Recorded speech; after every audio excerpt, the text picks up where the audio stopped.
Tervehdys kaikki, se on Raikku täältä Järvelä kotiseurakunnasta. Meillä on aivan jäätävä hyvä. Tervetuloa ensinnäkin uuden videon pariin. Meillä on hyvä päivä tänään täällä tiedossa ja meillä on tai itse asiassa, kukas meillä on vieraana? Esitteletkö itsesi?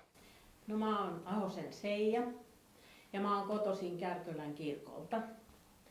Ja mutkien kautta olen nyt muuttanut tuon Hollolan puolelle muutamien kilometrien päähän tästä Järvelästä. Ja asun sitten maalla mieheni ja 2 ihanan koiran kanssa maaseudun rauhassa. Tervetuloa tosiaan tähän videolle ja ethän sä oikeasti mikään vieras ole, vaikka ootkin tässä YouTube-videolla haastateltavana vieraana, vaan tuttu kasvo jo täällä. Miltä tuntui lähteä tähän videolle kuvattavaksi? Oliko heti helppo päätös? Että... No ei tietenkään ollut helppo päätös. Kyllä sitä mietti vähän aikaa, että mitähän siitä nyt tulee. Mutta sitten päätin kuitenkin, että kokeillaan. Kysytään heti tähän alkuun, että mikä sai sut tulee tälle, ennen kuin mennään sitten syvemmälle, niin mikä sai sut haluamaan tulee tähän videolle? Kertoo itsestäsi. No kyllähän se on se, että kun Jeesus on tärkeä elämässä ja uskon asiat yleensä on tullut tärkeäksi, niin haluaa, että muutkin kuulee ja näkee. Ne ei ole aina ollut tärkeitä. No ei todellakaan. Joo. Ei. Kerro vähän lapsuudestasi ja siitä, minkälaista lapsuutta nuorta sä oot asunut maalla, miten hengelliset asiat onko liittynyt millään tavalla ja ihan vapaasti voit kertoa. No mä oon asunut Kärkölän kirkolta, niin kuin kotoisin, niin kotona ja sitten vietin paljon aikaa Kärkölän Korkeisissa, kun äidin vanhemmat asu siellä. Ja pappa oli semmoinen, joka kävi hyvin paljon kirkossa, kirkon piireissä. Hän nauhoitteli mangehtovuoneille ja isoäitini opetti rukoilemaan ja sieltä sitten se tuli tutuksi silloin lapsena. Mutta sitten sehän ajan myötä jäi, kun tuli koulut ja siirryin eteenpäin nuorena, niin ne jäi sitten. Mutta kyllähän se tietyllä lailla se rukous on pysynyt aina mielessä, mitä on oppinut joskus lapsena. Mutta sitten nekin jäi ja maailma vei mennessään.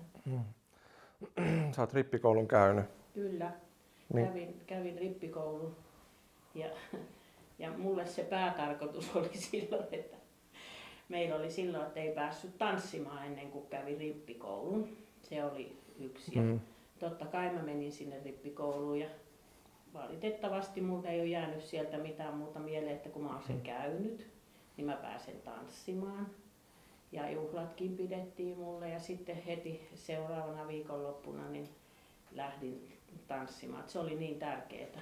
Joo. Sillä tiellä sitten tanssimiseen ja muuhun tiellä sitten tuli kuljettua.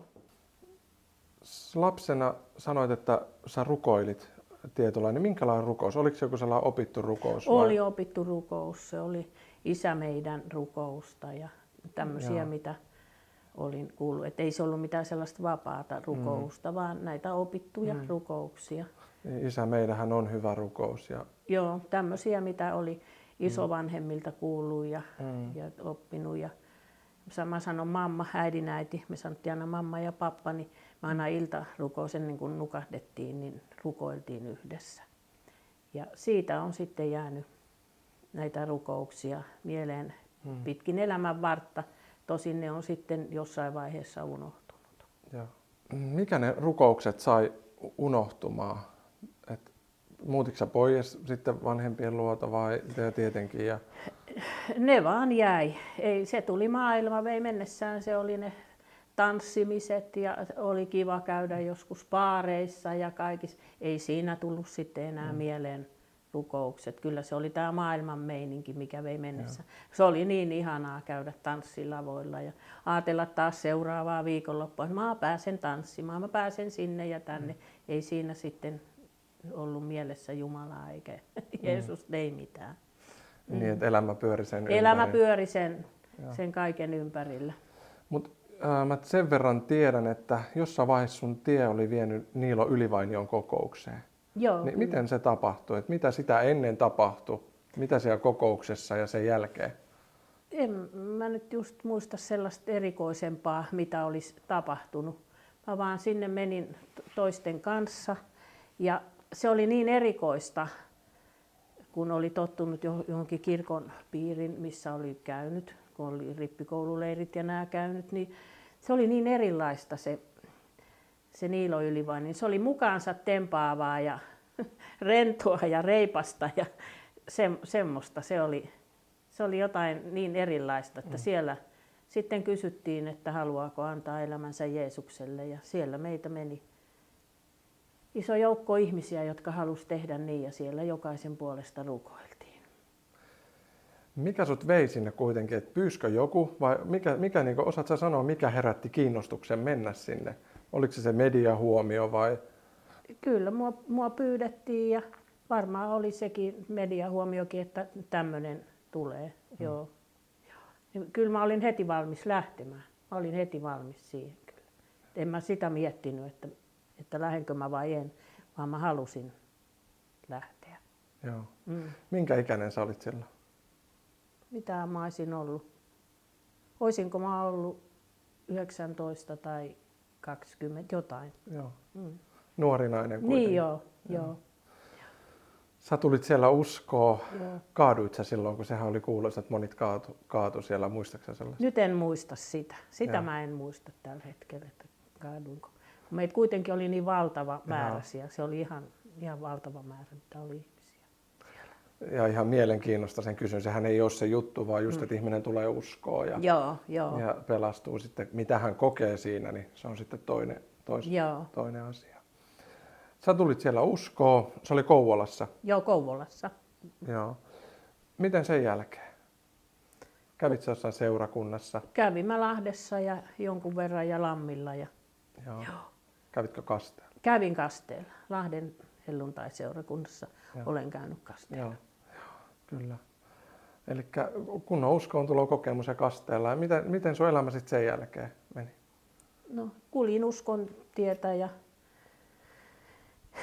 jonkun aikaa ja sitten tuli luopumuksen tie. Sitten maailma vei mennessään. Se on. Mitä asioita siihen vaikutti? Osaatko sanoa?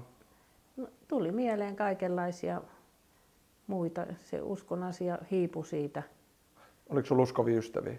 Oli mulla uskovia ystäviäkin. Joo. Ei mitenkään hirveästi, mutta oli kuitenkin. Mutta se oli joku mun oma päätös, että mä halusin taas kokeilla jotain muuta. Joo, kyllä. Antoiko se maailma sitten kuitenkin, antoiko se sen, mitä sä kaipasit? Totta kai se aina synti antaa aina myös hyvää oloa, muuten kukaan ei sitä harrastaisi. Mutta mihin se johti se tie, kun sä teit niinku päätöksen, että sä haluat mennä takaisin maailman rientoihin, jos näin voi sanoa? Se johti kaikenlaisia, elämässä tapahtui kaikenlaisia ja vaikka mitä juttuja, että se tuntui sillä hetkellä tietysti hyvältä ja ihanalta ja kiva mä saan mennä tuolle. Ja ne uskonajatukset jäi sinne jonnekin kauemmaksi, se haalistui. Ja maailma tuntui vaan niin hyvältä siihen hetkeen. Kunnes sitten pitkän ajan jälkeen niin se ei tuntunutkaan enää hyvältä. Mun alkoi tulla silleen, että ei ole hyvä olla. Ei ole hyvä olla ja mikäs siinä sitten tuli, silloinhan ne tulee mieleen uskon asiat ja sittenhän mä aloin tutkia netistä, että mikä ja minne mä nyt ottaisin yhteyttä.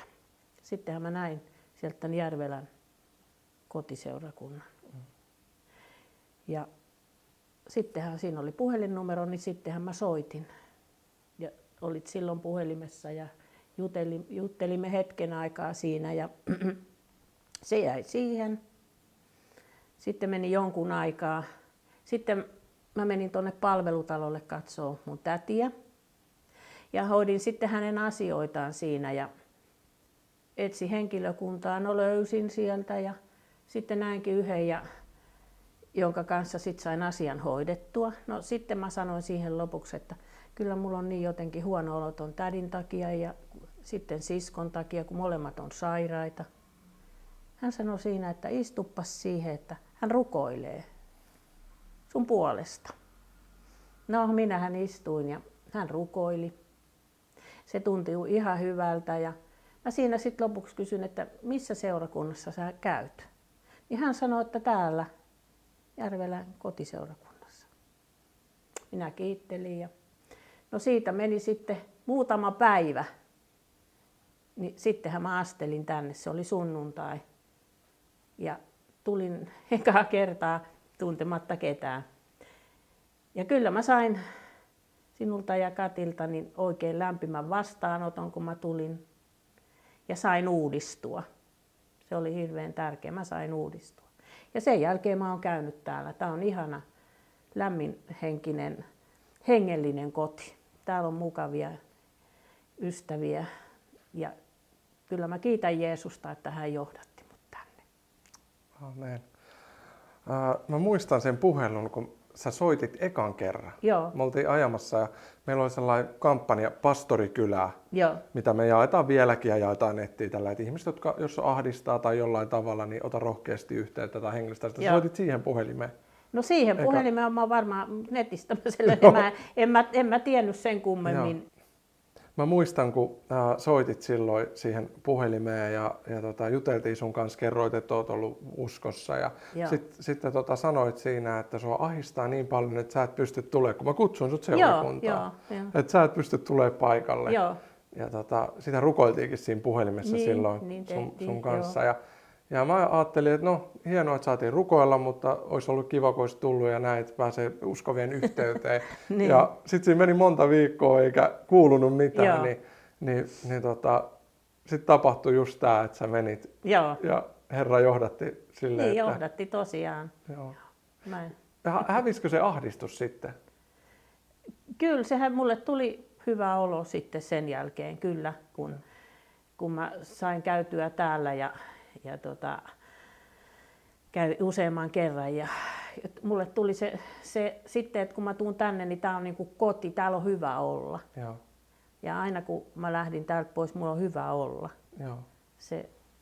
Sen niin kuin oikein, sen tuntee ihan täällä. Aamen, se on kyllä hyvä kuulla ja niitä on itselläkin, kun tulee niin uskovien yhteyteen. Niin siitä välillä on tosi vaikea lähteä mullakin. Joo. Oikeasti. Joo. Onko sulla aina helppo tulla tänne? No silleen on nykyään helppo tulla, kun tietää ja tuntee ihmisiä, mutta tulee joskus sellainen, että mitäs jos mä en lähtiskään? Mitäs jos mä jäisinkin nyt kotia, että eihän mun tarvitse sinne mennä, mutta sitten tulee aina viime hetken, no miksi mä en menisi, kun siellä on hyvä olla. Siellä on ihania uskonystäviä ja kaikki tuntuu hyvältä, niin miksi mä en menisi. Mutta aina tulee semmoinen välillä, että en mä lähdekään. Me ollaan iloittu, kun sä tulit tänne ja kun soitit silloin uudestaan sen kohtaamisen jälkeen, kun sun puolesta rukoiltiin siellä palvelutalossa ja soitit sitten sen jälkeen. Joo, kun tuli tuohon WhatsApp-ryhmään, tuli se numero, niin siitä sitten mä soitin, että mä otin uudelleen yhteyttä ja silloinhan sä sitten sanoit, että mä voin tulla ja että tulenko. Mä sitten, kyllä mä varmasti nyt tulen. Joo. Mä sanoin siinä puhelussa, että kyllä mä tulen ja niin mä tulinkin. Joo, kyllä. Joo. Aamen. Nyt kun sä oot uudistunut ja oot käynyt täällä, niin minkälaista se on se vaellus ollut, uskon elämä? Onko ollut helppoa? Miten sun lähipiiri on hyväksynyt sen? No ei nyt helppoa ole koskaan, silleen voisi sanoa, että helppoa olisi. Mutta ei mun lähipiiristä ole tullut mitään erikoisempia kommentteja, mutta tietysti se tuntuu itsestä, kun on ainoa uskossa oleva, lähipiirissä ei ole ketään. Joo. Niin tietysti se tuntuu silleen raskalta, kun haluaisi, että kaikki olisi ja pelastuisi. Niin siitä tietysti tulee tuntemuksia ja välilläkin sellaisia raskaita, kun yksikseen, sillä tavalla onhan Jeesus apuna, mutta yksikseen vaeltaa. Ei ole ketään läheistä, keltä kysyisi jotakin semmoista. Joo, voin ymmärtää tilanteen, mutta rukoillaan, että sieltä tulisi muitakin uskoa ja Herra on mahdollinen pelastaa, mutta sen takia on tärkeää, että on just seurakuntayhteys. Niin. Että tarvitaan ihmisiä, joilla on sama Me ollaan, ei Raamattu turhaan sanoa, että me ollaan niin siskoja ja veljiä. Niin, nimenomaan. Että me tarvitaan. Sulla oli tuohon loppuun joku Raamatun kohta, mikä on sulle tärkeä. Joo. Haluatko sä lukea sen? Joo, mä voin lukea.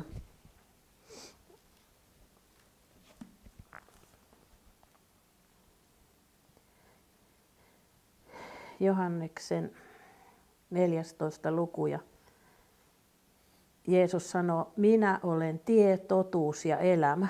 Ei kukaan pääse Isän luo muuten kuin minun kauttani. Tämä on mulle niin kuin tärkeä sitten ja muistutus sitten kaikille, että todella se Jeesus on tie, totuus ja elämä. Ja ilman Jeesusta me ei päästä mihinkään ja hän on meidän kaikkemme. Amen. Se on lyhyt ja ytimekäs, hyvä Raamatun kohta. Haluatko sanoa jollekin, joka ehkä miettii tulla tänne seurakunnan keskelle tai uskon asioita, niin haluatko jonkun rohkaisevan sanan sanoa, että sellaiselle, joka katsoo tämän videon? No, haluan sanoa, että tervetuloa tänne. Kun tulet tänne, et pety. Tämä on ihana koti, hengellinen koti. Tulet varmasti viihtymään. Kiitos Jeesus. Amen. Rukoillaan tähän loppuun vielä. Joka katsoit tämän videon ja ehkä olet samassa elämäntilanteessa ollut, että sulla on ahdistuksia ollut ja ehkä olet jopa ollut joskus uskossakin, niin että Herra kutsuu kadonneita takaisin. Hän kutsuu tuhlaajapoikia ja tuhlaajatyttöjä takaisin. Hänellä on paljon anteeksi antamusta. Hän ei muistele meidän menneitä tekoja. Hän sanookin itse asiassa moneen kertaan Raamatussa sanoo, että palaa koko sydämestä hänen luokseen. Että hänellä riittää anteeksi antamusta. Niin tiedätkö sä, ota rohkeasti yhteyttä. Tuohon tulee meidän nettisivujen tiedot. Niin sitä kautta pääst laittaa viestiä, sähköpostia tai soittaa suoraan, niin joka kiinnostut näistä hengellisistä asioista tai haluat kuulla enempää tai kaipaat rukoustukea, niin ota rohkeasti yhteyttä. Ja tänne voi aina tulla paikan päälle. Rukoillaan tähän loppuun vielä yhdessä ja sitten päätetään video. Jeesus, kiitos siitä, että saadaan tulla, Herra, tässä sun pyhien kasvojen eteen, Herra. Kiitos siitä, että siunat jokaisen, joka tämä videon katsoo, Herra. Ja kiitos, sä vedät, kutsut, Herra, ihmisiä sun luokses, Herra.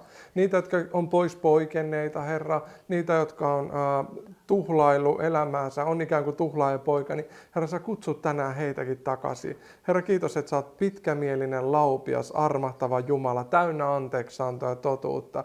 Herra, niin kuin Seija luki tuossa, että sä oot tie, totuus ja elämä, ainoa tie Isän luo. Totuus olet sä tässä ajassa, ainoa kestävä totuus ja ainoa elämän antaja. Siunaa jokaista, joka tämän videon katsoo. Amen. Kiitos sulle, joka katsoit tämän videon ja jos haluat, voit jakaa sen videon. Ehkä on joku ystävä, kelle voit jakaa sen ja nähdään seuraavalla videolla uudestaan ja ota rohkeasti yhteyttä, jos näin koet. Moikka!